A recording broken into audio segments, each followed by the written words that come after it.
Northern Indiana has issued a severe thunderstorm warning for Blackford County, southeastern Wells County, southern Adams County, Jay County, until 2:30 a.m. Eastern Standard Time. At 1:32 a.m. Eastern Standard Time, severe thunderstorms were located along a line extending from 70 miles per hour to Matthews, moving east at 40 miles per hour.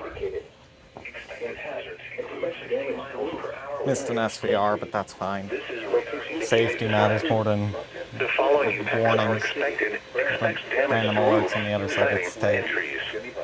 Locations impacted include Bluffton, Portland, Hartford City, Bern, Dunkirk, Montpelier, Redby, Geneva, Pennville, West Yeah, radar Chester, dramatically Central, overestimated the winds. Tornado, 100 miles an hour. Veracruz, Winds peak at Trinity, 40. Wellsburg, Bryce, and Mill Grove. That's what we call a radar A course. tornado watch remains in effect until 6 a.m. Eastern Standard Time for northeastern and east central Indiana and west central Ohio.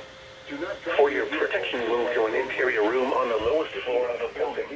Torrential rainfall is occurring with these storms and may lead to flash flooding. Do not drive your vehicle through flooded roadways. Repeating, a severe thunderstorm warning has been issued until 2:30 a.m. Eastern Standard Time for the following counties: can let 'em run Indiana, around. Blackford, and Jay.